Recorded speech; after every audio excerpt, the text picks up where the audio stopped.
আজকে আমরা 24 ফেব্রুয়ারি 2026-এর প্রথম আলো পত্রিকার গুরুত্বপূর্ণ আর্টিকেলের শিরোনামগুলো দেখব। পাশাপাশি এই শিরোনামগুলো থেকে কীভাবে ফোকাস রাইটিং এলিমেন্ট বের করা যায় সেগুলো দেখব। খুব গুরুত্বপূর্ণ চারটে আর্টিকেল নিয়ে হাজির হয়েছে আজকে। যে প্রথমে যে আর্টিকেল রয়েছে যে বাংলা একাডেমি সাহিত্য পুরস্কার পাচ্ছে 9 জন, আমরা সেটা দেখব কে কে পাচ্ছেন। এছাড়া রয়েছে অভিমত বিশ্লেষণ পাতায় দুর্দশাগ্রস্ত স্বাস্থ্য খাত, নির্বাচনী অঙ্গীকার এবং নতুন মন্ত্রীদ্বয়। সো এই আর্টিকেলে স্বাস্থ্য খাত রিলেটেড ইনফরমেশনগুলো আমরা দেখব। আর অর্থ বাণিজ্য থেকে খুব গুরুত্বপূর্ণ একটি আর্টিকেল পেয়েছি আমি, যে ভিন্ন পন্থায় খেলাপি ঋণ আদায়, ব্যাংক এশিয়ার চমক। যে ব্যাংক এশিয়া কীভাবে খেলাপি ঋণ আদায় করছে, খেলাপি ঋণ বন্ধে বিভিন্ন পদক্ষেপ নিচ্ছে, সেগুলো আমরা দেখব। ব্যাংক এশিয়ার গৃহীত সেই পদক্ষেপগুলো, এবং যেহেতু খেলাপি ঋণ বর্তমানে 6,20,000 কোটি টাকারও বেশি, 6,40,000 কোটি টাকার মতো। সো এই খেলাপি ঋণ বন্ধ করতে বা কমাতে আমরা কী কী পদক্ষেপ নিতে পারি সেটা ব্যাংক এশিয়ার এই কার্যক্রম থেকে জানতে পারি। খুব গুরুত্বপূর্ণ একটা আর্টিকেল। এছাড়া আন্তর্জাতিকে রয়েছে ইউক্রেন যুদ্ধের 4 বছর পূর্তি, প্রভাব টের পাচ্ছে রাশিয়া, উত্তেজনার মধ্যে আলোচনায় বসছে ইরান এবং যুক্তরাষ্ট্র। ওকে, আচ্ছা, এবং এগুলো এই চারটি আর্টিকেল। তারপর যদি চারটি আর্টিকেলের মধ্যে স্বাস্থ্যখাত এবং অর্থ বাণিজ্যের আর্টিকেল দুটি মনোযোগ দিয়ে দেখেন বা নিজেরা পড়েন, জানার চেষ্টা করেন, তাহলে লিখিত পরীক্ষা খুব সুবিধা করতে পারবেন। চলুন শুরু করা যাক। ওকে, আমাদের যে প্রথম আর্টিকেলটি ছিল যে বাংলা একাডেমি সাহিত্য পুরস্কার পাচ্ছেন 9 জন, এই আর্টিকেলটি আমরা দেখি সবার প্রথমে। ওকে, কারা কারা পাচ্ছেন, কারা কারা মনোনীত হলেন। যে কবিতায় মোহন রায়হান, কথা সাহিত্যে নাসিমা আনিস, প্রবন্ধ গদ্যে সৈয়দ আজিজুল হক, শিশু সাহিত্যে হাসান হাফিজ, অনুবাদে আলী আহমদ, গবেষণায় মোস্তাফা মজিদ ও ইসরাইল খান, বিজ্ঞানে ফারশিম মান্নান মোহাম্মদী এবং মুক্তিযুদ্ধে মহিদুল হাসান। সো গুরুত্বপূর্ণ হচ্ছে মুক্তিযুদ্ধে মহিদুল হাসান, প্রবন্ধ গদ্যে সৈয়দ আজিজুল হক, শিশু সাহিত্যে হাসান হাফিজ। সবাই গুরুত্বপূর্ণ ব্যক্তিত্ব, আমাদের দেশের বরেণ্য ব্যক্তিত্ব, কিন্তু আমরা পরীক্ষার জন্য মনে রাখতে পারি এই তিনটে, যে মুক্তিযুদ্ধে মহিদুল হাসান, প্রবন্ধ গদ্যে সৈয়দ আজিজুল হক এবং শিশু সাহিত্যে হাসান হাফিজ। আচ্ছা, এই পেজে আরও 2টি আর্টিকেল রয়েছে। আমরা একটু দেখি, আমরা একটু ওভারভিউটা দেখে নিই। ওকে, রাষ্ট্রপতি 12ই মার্চ সংসদ অধিবেশন ডেকেছেন। আমরা দেখি যে 12ই মার্চ এই ত্রয়োদশ জাতীয় সংসদের যে প্রথম অধিবেশন আহ্বান করেছেন রাষ্ট্রপতি মোহাম্মদ শাহাবুদ্দিন। ওকে, এখানে বলা হচ্ছে যে এবার কিন্তু নবনির্বাচিত সংসদ সদস্যদের শপথ পড়ান chief election commissioner AMM Nasir Uddin. এটা আমাদের মনে রাখতে হবে যে নবনির্বাচিত সংসদ সদস্যদের শপথ পড়ান chief election commissioner AMM Nasir Uddin. Okay, এছাড়া আরেকটা আর্টিকেল রয়েছে যে এই সমস্যা সমাধানের চেষ্টা হবে দেশের স্বার্থ সমুন্নত রেখে। ওকে, পররাষ্ট্রমন্ত্রীর সঙ্গে দূতদের সাক্ষাৎ। আমরা দেখে নিই যে পররাষ্ট্রমন্ত্রী কে আছেন। পররাষ্ট্রমন্ত্রী রয়েছেন খলিলুর রহমান, বাংলাদেশের নবনির্বাচিত সরকারের পররাষ্ট্রমন্ত্রী খলিলুর রহমান, এবং প্রতিমন্ত্রী হচ্ছেন শামা ওবায়েদ, পররাষ্ট্র প্রতিমন্ত্রী শামা ওবায়েদ। ওকে, এই দুজন ব্যক্তি আমরা মনে রাখবো, যে পররাষ্ট্রমন্ত্রী খলিলুর রহমান এবং পররাষ্ট্র প্রতিমন্ত্রী তিনি হচ্ছেন শামা ওবায়েদ। তো এখানে কী বলা হচ্ছে এটা আমরা একটু দেখে নিই। যে বৈঠকে বাণিজ্য, বিনিয়োগ, প্রতিরক্ষা ও নিরাপত্তা, উন্নয়ন, অংশীদারিত্ব, অভিবাসন এবং জনগণের মধ্যে বিনিময় সহ সহযোগিতার মূল ক্ষেত্রগুলো পর্যালোচনা করা হয়। ওকে, যে বাণিজ্য, বিনিয়োগ, প্রতিরক্ষা, নিরাপত্তা এগুলো থাকবে।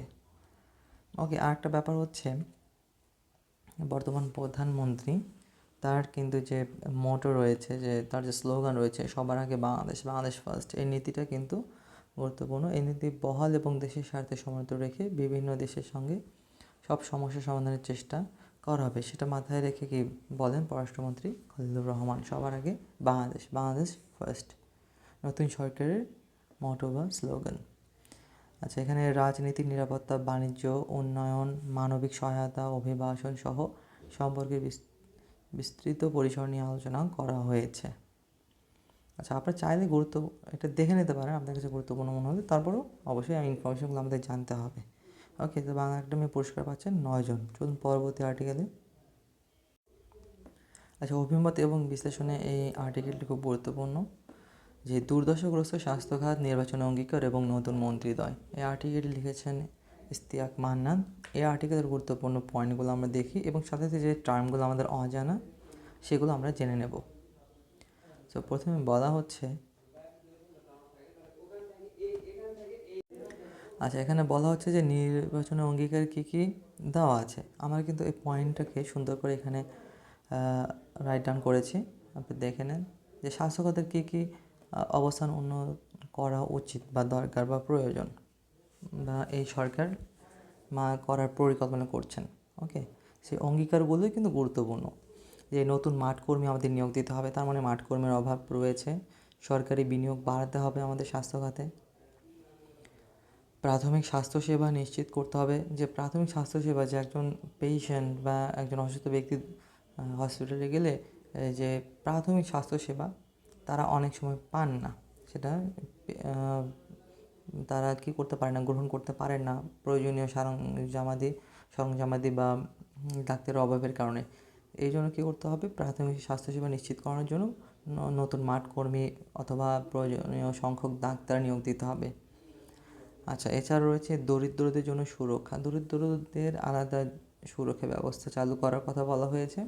এছাড়া রয়েছে ডিজিটাল ব্যবস্থাপনা বাস্তবায়ন, ডিজিটাল সব তথ্যগুলোকে ডিজিটাল প্ল্যাটফর্মে নিয়ে আসতে হবে, ডিজিটাল ম্যানেজমেন্ট এখানে ইমপ্লিমেন্ট করতে হবে। সুশাসনের জন্য কাঠামো তৈরি, প্রত্যেকটা সেক্টরে একটি গুরুত্বপূর্ণ উপাদান হচ্ছে সুশাসন। যে সুশাসন, গুড গভর্নেন্স যদি না থাকে সেই সেক্টরটি কিন্তু উন্নতি করতে পারে না। এই জন্য সুশাসনের জন্য কাঠামো তৈরির কথা বলা হচ্ছে। আর দুর্নীতি কিন্তু একটি জাতির অন্তরায়, আমরা অনেক ছোটো থেকে জেনে আসছি যে দুর্নীতি একটি জাতির অন্তরায়, ভাব সমাজে পড়ে আসছি।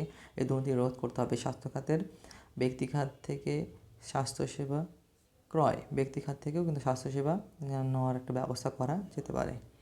সো এই অঙ্গীকারগুলোই স্বাস্থ্য খাতকে কীভাবে উন্নত করা যায় সেটির একটি রূপরেখা। আচ্ছা, আমরা পরবর্তীতে দেখি। আচ্ছা, এখানে যুক্তরাজ্যের একটি হেলথ স্কিমের কথা বলা হচ্ছে, NHS স্কিল। ওকে, আমরা এই স্কিলগুলো, NHS মডেলটা কি যুক্তরাজ্যের, এটা একটু দেখে আসি। Okay, national health service model, NHS model. Okay, যুক্তরাষ্ট্র হেলথ সার্ভিস মডেল মূলত একটি সরকারি অর্থায়নে পরিচালিত স্বাস্থ্যসেবা, যা 1948 সালে প্রতিষ্ঠিত হয়েছে। খুব বেসিক জিনিস, আপনারা এই তথ্যগুলো ব্যবহার করতে পারেন, জেনে নিতে পারেন, অপ্রয়োজনীয় না। ঠিক আছে, যে ন্যাশনাল হেলথ সার্ভিসটা কী বলা হচ্ছে, এই মডেলের বৈশিষ্ট্যগুলোকে এটা আমাদের অবশ্যই জানতে হবে, নাহলে তো আমরা লিখতে পারবো না যে ন্যাশনাল হেলথ সার্ভিস মডেলটা কী এবং কোথায়। ওকে, এটির প্রথম যে বৈশিষ্ট্য সেটা হচ্ছে বিনামূল্যে সেবা দেবে। এই ন্যাশনাল হেলথ সার্ভিস মডেলের মূলনীতি হচ্ছে স্বাস্থ্যসেবা গ্রহণের সময় কোনো অর্থ প্রদান করতে হয় না। এটি সরাসরি কর, যেটাকে ট্যাক্স বলা হচ্ছে, ট্যাক্স বা জাতীয় বিমা, ন্যাশনাল ইন্স্যুরেন্স, এগুলো থেকে অর্থায়ন পেয়ে থাকে। ওকে, যখন ট্যাক্স বা জাতীয় বিমা থেকে অর্থায়ন পেয়ে থাকে তারা, তখন পেশেন্টকে বা কনজিউমারকে বিনামূল্যে সেবা দিতে পারবে। এবং এটা কি সবার জন্য কিন্তু উন্মুক্ত। ওকে, এটা সবার জন্য ওপেন ফর অল। যুক্তরাজ্যের সকল বাসিন্দা তাদের আর্থিক সামাজিক অবস্থান নির্বিশেষে সমানভাবে এই সেবা পাওয়ার অধিকারী। সো বাংলাদেশেও কিন্তু এরকম সবার জন্য উন্মুক্ত একটা স্বাস্থ্যসেবা মডেল আনা যেতে পারে, সেটার কথা বলা হচ্ছে।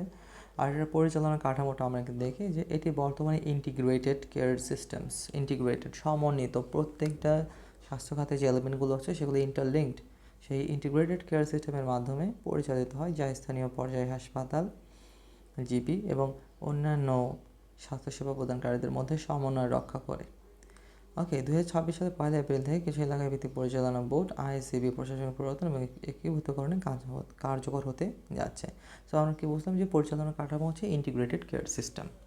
আচ্ছা, এটি 3 স্তরের স্বাস্থ্যসেবা দিয়ে থাকে। আমরা দেখি যে প্রাইমারি, সেকেন্ডারি এবং টার্সিয়ারি। প্রাইমারি কি, জিপি বা ফ্যামিলি ডাক্তারদের মাধ্যমে তারা সাধারণ চিকিৎসা দিয়ে থাকেন, যেটা খুব কমন সেটা কি জিপি বা ফ্যামিলি ডাক্তারদের মাধ্যমে দিয়ে থাকেন, বা যেটা খুব অতটা কমপ্লিকেটেড অসুখ না এরকম ক্ষেত্রে, অথবা যেখানে সেকেন্ডারি বা টার্সিয়ারি চিকিৎসা দেওয়া সম্ভব হচ্ছে না সেই জায়গাতে। আর সেকেন্ডারি হচ্ছে বিশেষজ্ঞ চিকিৎসা ও হাসপাতালে জরুরি সেবা, এটা সেকেন্ডারি ট্রিটমেন্ট। আর টার্সিয়ারি ট্রিটমেন্ট হচ্ছে বিশেষায়িত ও জটিল অস্ত্রোপচার অপারেশনস বা চিকিৎসা, এই তিনটি। যে প্রাথমিকটা হচ্ছে খুব সাধারণ বা ফ্যামিলি ডাক্তারদের মাধ্যমে, মাধ্যমিকটা বিশেষজ্ঞ চিকিৎসা বা হাসপাতালের জরুরি সেবা, আর তৃতীয়টা হচ্ছে বিশেষায়িত ওকে স্পেশালাইজড বা জটিল কমপ্লিকেটেড অপারেশনসগুলোর মাধ্যমে দেওয়া হয়ে থাকে।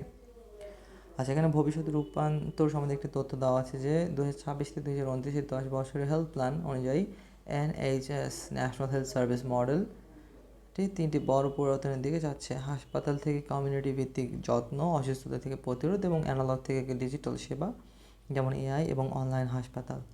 ওকে, সো আমরা এই যে যুক্তরাজ্যের NHS মডেলটা জানলাম। এটা এখন আপনারা কি লিখতে পারবেন না? বাংলাদেশের ক্ষেত্রে NHS কীভাবে প্রয়োগ করা যেতে পারে অবশ্যই পারবেন, চিন্তা করলে পেরে যাবেন। আমি এই নোটটি কমেন্ট বক্সে দিয়ে দেবো, ফেসবুকের কমেন্ট বক্সে অবশ্যই। যারা আমার ইউটিউব চ্যানেল ফলো করছেন তারা হয়তো পাবেন না, তারা চাইলে ফেসবুকের কমেন্ট বক্স দেখে নিতে পারেন।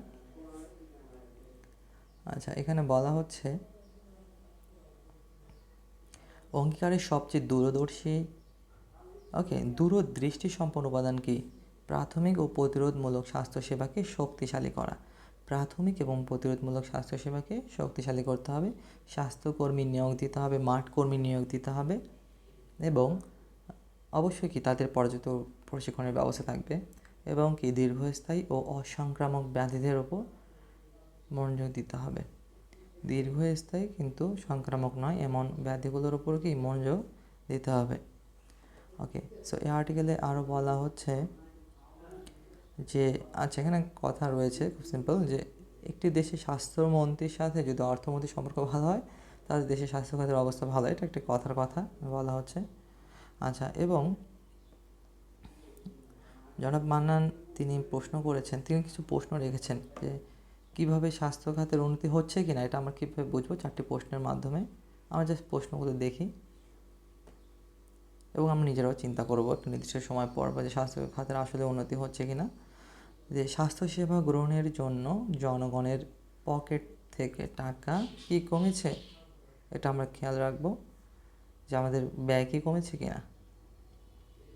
পরিমাপযোগ্য ও দৃশ্যমানভাবে স্বাস্থ্য সেবার গুণগত মান কি বেড়েছে, এটা আমরা খেয়াল রাখবো যে আমাদের গুণগত শুধু পরিমাণযোগ্য এবং দৃশ্যমান স্বাস্থ্যসেবার গুণগত মান কি বেড়েছে কি না, এবং জনগণরা এই স্বাস্থ্যসেবা নিয়ে খুশি কি না।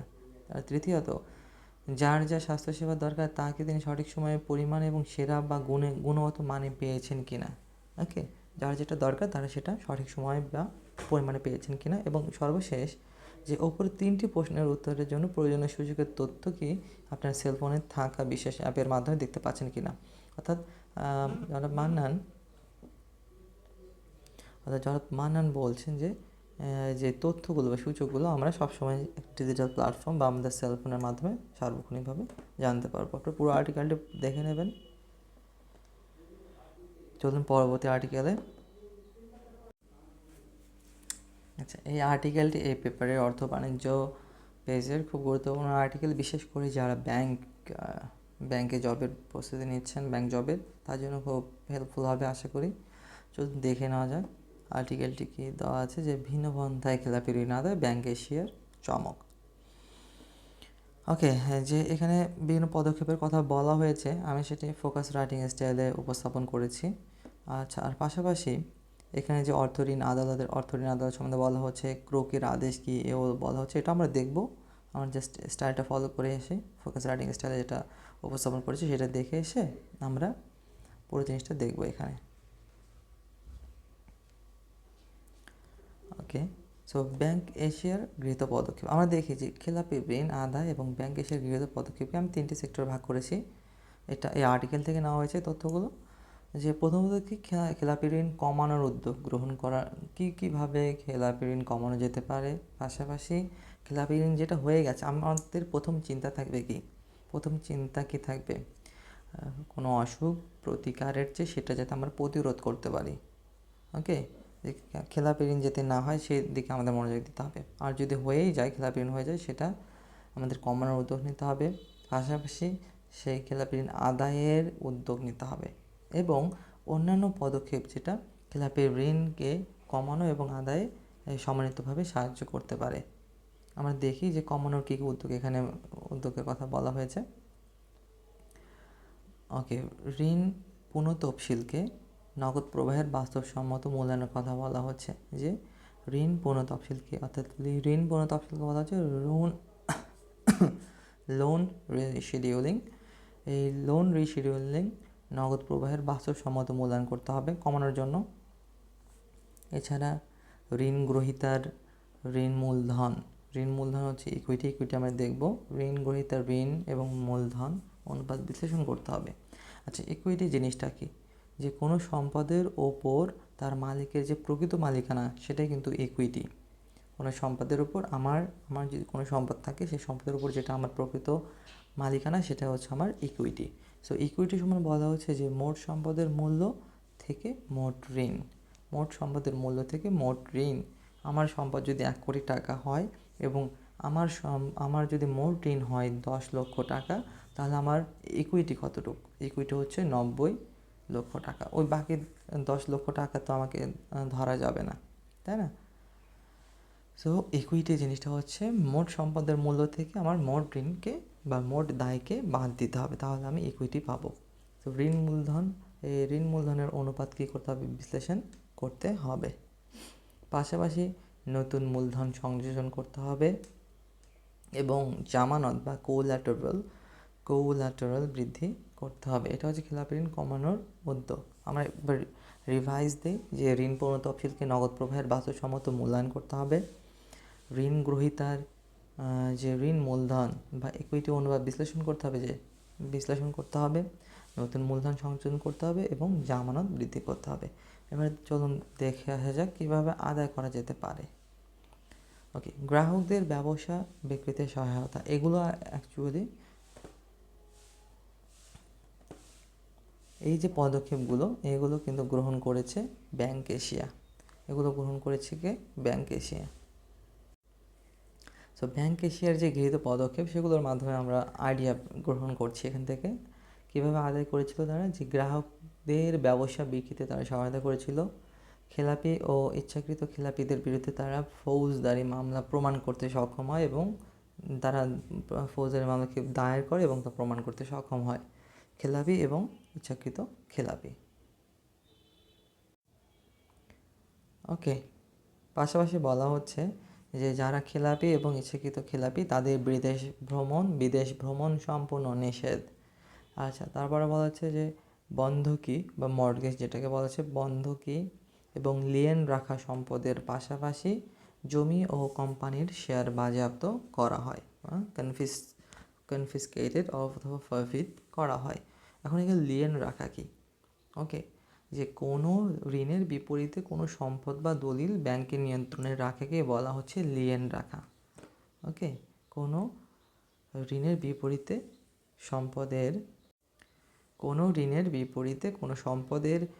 কোনো সম্পদ বা দলিল ব্যাংকের নিয়ন্ত্রণে রাখাকে বলা হচ্ছে লিয়েন রাখা।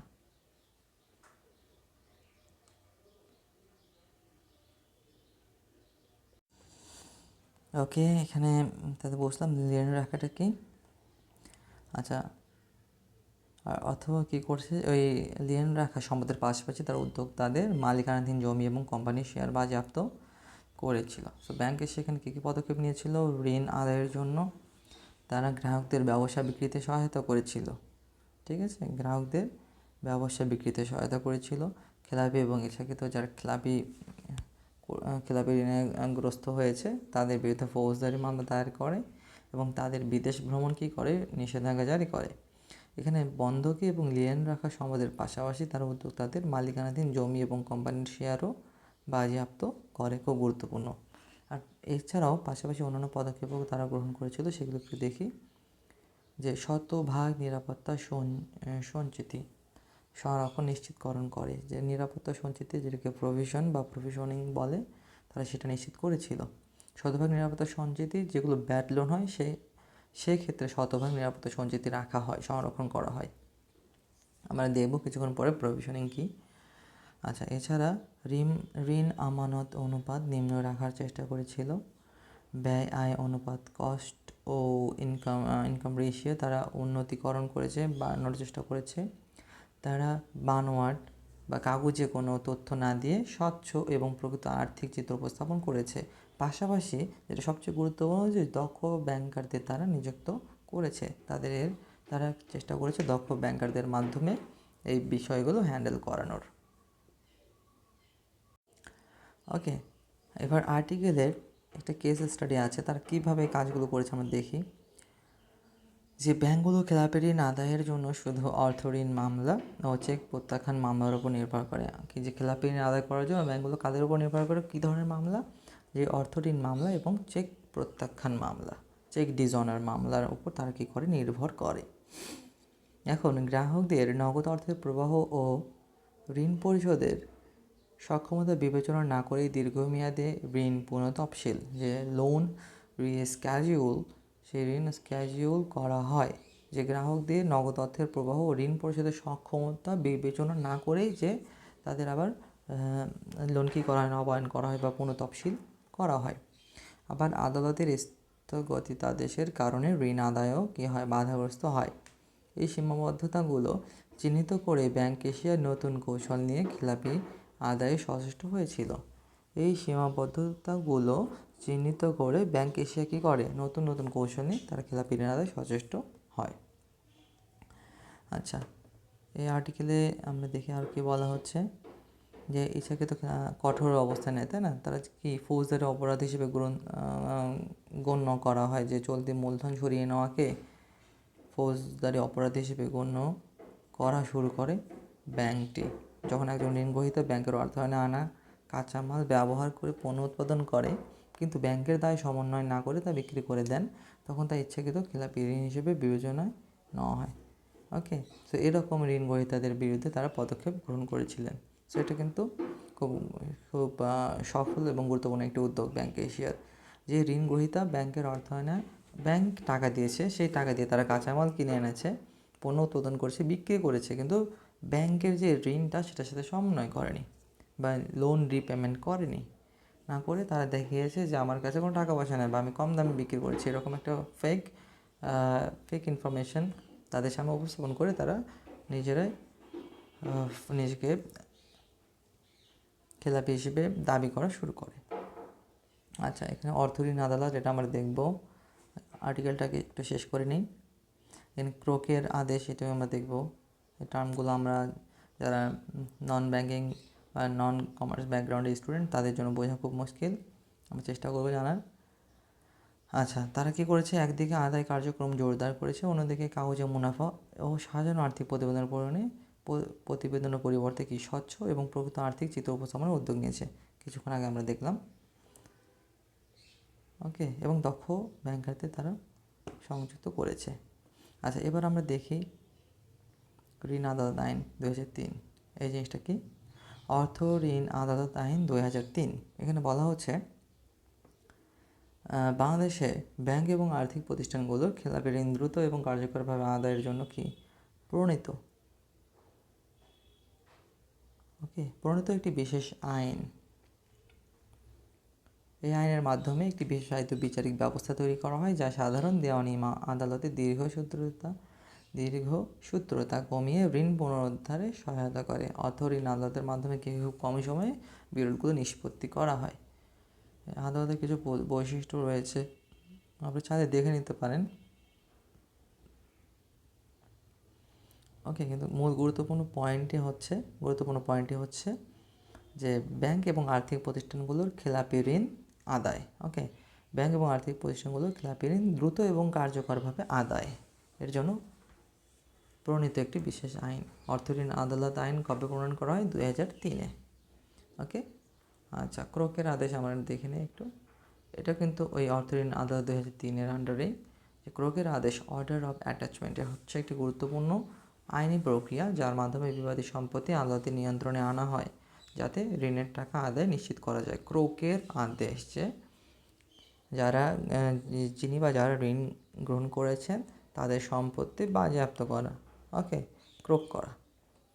অর্ডার অফ অ্যাটাচমেন্ট, এখানে হচ্ছে রায়ের পূর্বে ক্রোক করা যেতে পারে অথবা জারি মামলার পর্যায়েও কিন্তু ক্রোক করা যেতে পারে।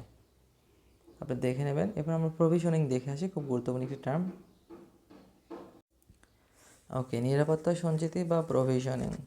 এখন নিরাপত্তা সঞ্চিতি বা প্রভিশনিং হচ্ছে ব্যাংক বা আর্থিক প্রতিষ্ঠানের আয়ের একটি অংশ যা সম্ভাব্য ঝুঁকি বা লস মোকাবেলা করার জন্য আলাদা করে রাখা হয়। এটা হচ্ছে ব্যাংক বা আর্থিক প্রতিষ্ঠানের আয়ের একটি অংশ।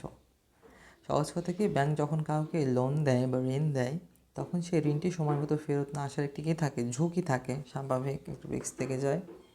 সেই ক্ষতি সামাল দিতে ব্যাংক আগেভাগে কিছু টাকা লাভের অংশ থেকে কি সরিয়ে রাখে।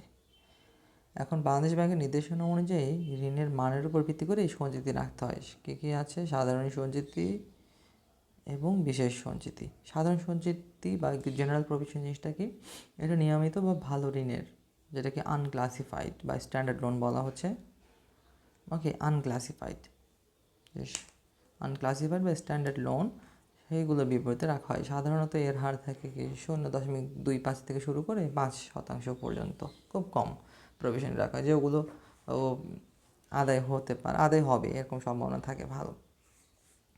আর বিশেষ সঞ্চিতির ক্ষেত্রে বলা হচ্ছে স্পেসিফিক প্রভিশন, এটি খেলাপি ঋণের, যেগুলোকে ক্লাসিফাইড লোন বলা হচ্ছে। ক্লাসিফাইড লোন মানে কি, খেলাপি হয়ে গেছে, খেলাপি ঋণের বিপরীতে রাখা হয়। ঋণের শ্রেণী অনুযায়ী এর হার ভিন্ন ভিন্ন হয়। ওকে, এখন ক্লাসিফাইড বা খেলাপি ঋণকেও আবার 3টি ভাগে ভাগ করা হচ্ছে। আমরা একটু দেখি যেগুলোকে বলা কী সে ভাগগুলো। ওকে, সবার প্রথমে রয়েছে নিম্নমান খেলাপি ঋণ, যেটাকে বলা হচ্ছে সাব স্ট্যান্ডার্ড। ওকে, সবার প্রথমে কি খেলাপি ঋণ হচ্ছে ক্লাসিফাইড লোন। ওকে, খেলাপি ঋণ হচ্ছে ক্লাসিফাইড লোন। 3টি ভাগ, নিম্নমান হচ্ছে সাব স্ট্যান্ডার্ড। এই সাব স্ট্যান্ডার্ড বা নিম্নমান লোনের ক্ষেত্রে 20% প্রভিশনিং রাখতে হয়। এখন দেখি যে নিম্নমান লোন বা সাব স্ট্যান্ডার্ড লোন কখন গণ্য হবে, কীভাবে আমি কাউন্ট করব। ওকে, এখানে কিন্তু ঋণ বা ঋণের কিস্তি যদি অনাদায়ী থাকে একটা নির্দিষ্ট সময় পর্যন্ত, সেটার উপর ভিত্তি করে নিম্নমান, সন্দেহজনক এবং মন্দ বা কঠিন হিসেবে ভাগ করা হয়েছে। ওকে, যে কোনো ঋণ বা ঋণের কিস্তি যদি 3 থেকে 6 মাস অনাদায়ী থাকে, 3 থেকে 6 মাস অনাদায়ী থাকে, তার কম সময় 3 থেকে 6 মাসের মধ্যে বা কম সময় অনাদায়ী থাকে, সেই ক্ষেত্রে সেই লোনটি হবে নিম্নমান বা সাব স্ট্যান্ডার্ড লোন। আর সাব স্ট্যান্ডার্ড লোনের ক্ষেত্রে আমার প্রভিশন রাখতে হবে কি 20%।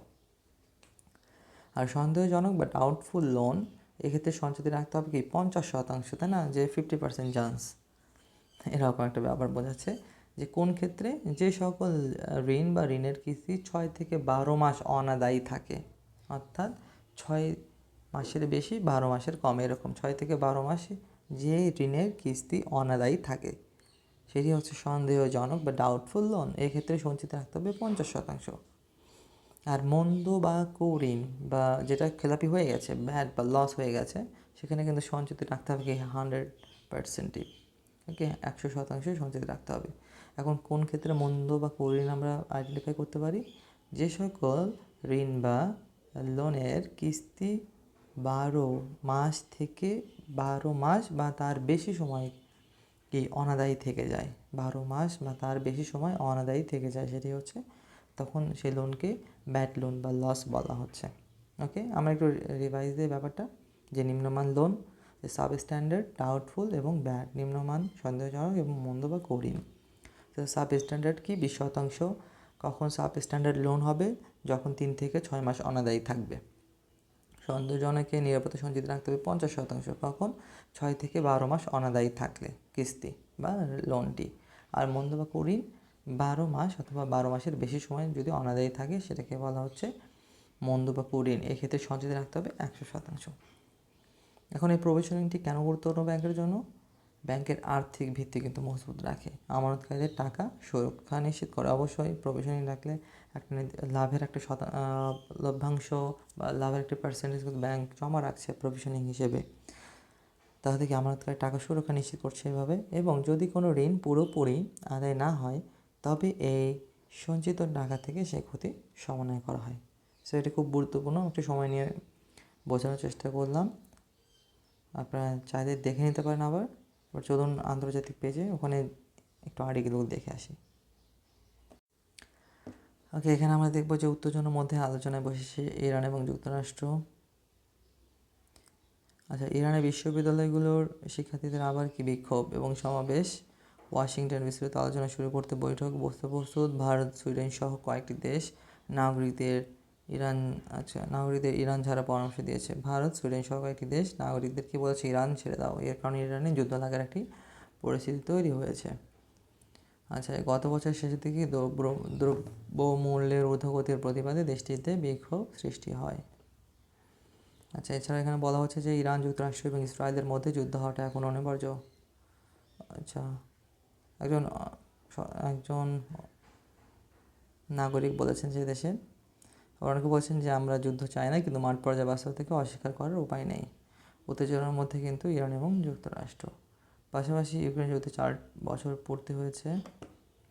এখানে দেখে নিই কী বলা হচ্ছে যে বিশ্বজুড়ে একে একে দেখা হয়েছিল কিয়েভকে পুনরায় মস্কো নিয়ন্ত্রণে ফিরিয়ে আনার এবং স্নায়ুযুদ্ধ পরবর্তী ইউরোপীয় নিরাপত্তা ব্যবস্থাকে তছনছ করে দেওয়ার একটি প্রচেষ্টা হিসেবে। ওকে, আজকের এই পেপারে গুরুত্বপূর্ণ আর্টিকেল পড়া হয়ে গেল। আশা করি আপনাদের উপকার আসবে। আর কমেন্ট বক্স অবশ্যই খেয়াল রাখবেন, কমেন্ট বক্সে আমি শর্ট নোটগুলো দিয়ে দেবো, আপনারা একটু দেখবেন দয়া করে। ওকে, থ্যাংক ইউ।